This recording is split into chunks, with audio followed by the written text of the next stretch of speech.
Renault continue de renouveler sa gamme en proposant, malgré la domination des crossovers, un tout nouveau monospace compact. En effet, dire que la marque aux losanges a donné un coup de jeune à son Scénic serait un euphémisme, tant son design est une rupture totale avec l'ancien. Bon bah déjà, difficile d'être déçu par le design extérieur de cette voiture. Franchement, quand on roule à bord, on peut faire un petit peu le fanfaron parce que c'est vrai qu'elle a quand même vraiment bien évolué d'un point de vue design. C'est plus vraiment la voiture de papa, quoi. Ça devient un petit peu plus moderne, un petit peu plus jeune. Et franchement, ça lui fait pas de mal. Ça redore un petit peu le blason de cette catégorie des monospaces qui quand même prend très cher avec les crossovers.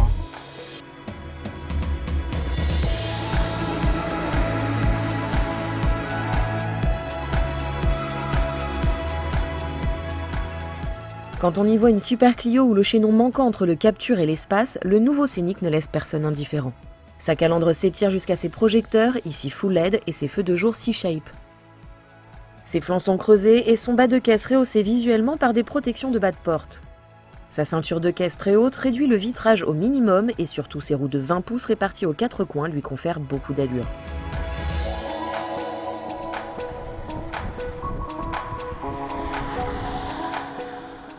Bon, à l'intérieur, c'est le même sentiment qui prédomine. On a vraiment un gap en termes de qualité perçue et c'est un vrai plaisir visuel. Hormis peut-être cette planche de bord que je trouve un petit peu austère. Si c'était pas rehaussé par quelques petits éléments de chrome, franchement, ce serait très sombre quand même. Il y a autre chose aussi que je trouve un petit peu dommage, c'est le tableau de bord qui est entièrement numérique. C'est plutôt joli et c'est pas tellement mis en avant. C'est un petit peu gâché par des éléments plastiques qui viennent cercler le compteur. Et c'est dommage parce qu'on se rend pas compte à quel point c'est pas mal quand même. En revanche, il y a un point qui est très positif, c'est toujours cette tablette Airlink, immense écran. Dommage que ça soit un petit peu compliqué de se promener dans les menus parce que ça regorge d'informations et de possibilités et surtout ça permet de se passer d'innombrables boutons sur une planche de bord qui du coup devient vraiment très épurée. À l'intérieur, notre version Edition One fait l'objet d'un soin particulier. La sellerie cuir surpiquée et électrifiée est de très belle facture. On notera la présence de tablettes type avion disposées au dos des fauteuils de rang 1 à l'attention des passagers arrière. La planche de bord épurée fait la part belle à l'infotainment rassemblé dans l'écran tactile de 8,7 pouces du Airlink. Le petit méplat du volant donne une touche de sportivité dans un environnement qui se veut plutôt cossu. En termes de sellerie, il n'y a vraiment rien à dire. En termes de confort, c'est vraiment très bien, quoi. Il suffit de se mettre en mode confort, par exemple, sur le système Multisense pour se retrouver avec le fauteuil massant, etc. C'est un petit régal, quoi. C'est une belle sellerie qui est agréable au toucher, qui est agréable à l'œil aussi. Encore une fois, là, en termes de confort, on sent que ça progresse vraiment, quoi. Et puis, il y a un autre point qui est très sympa, je trouve, c'est le fait d'avoir proposé non pas une grosse banquette arrière, mais 3 fauteuils différents, enfin du moins ça donne cette sensation, 3 petits fauteuils baquets, c'est plutôt soigné. Et puis là où ils ont été très intelligents chez Renault, c'est que l'accoudoir central peut glisser vers l'arrière pour en fait en faire une 4 places. Et ça franchement, c'est plutôt classe. Et puisqu'on en est à parler de modularité d'ailleurs, c'est plutôt intelligent. Ils ont pas mal travaillé sur la banquette arrière qui coulisse. Et puis dans le coffre, il y a une jolie petite surprise.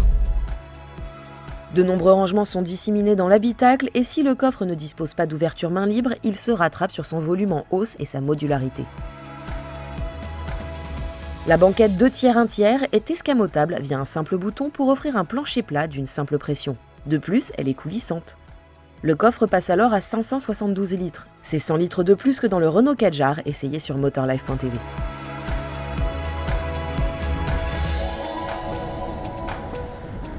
Bon alors évidemment il y a quand même des points positifs et d'autres qui sont négatifs.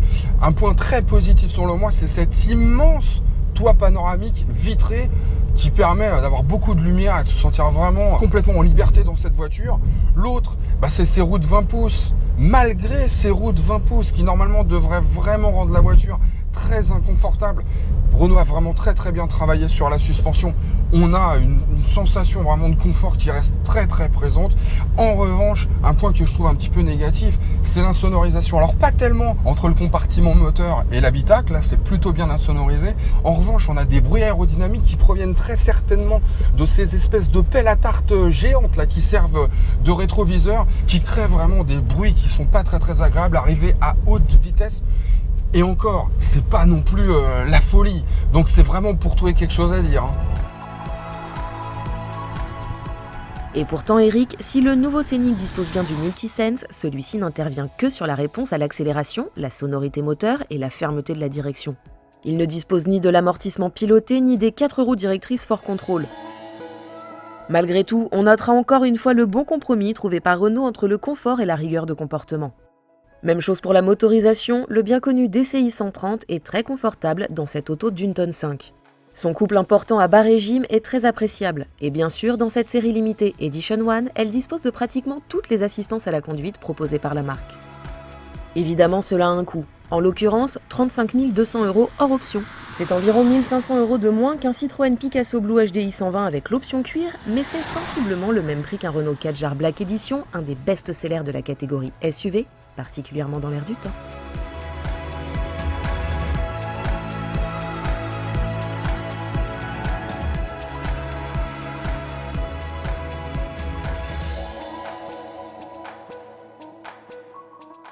Peut-être m'arrêter là, à moins que je trouve une dernière petite bêtise à dire.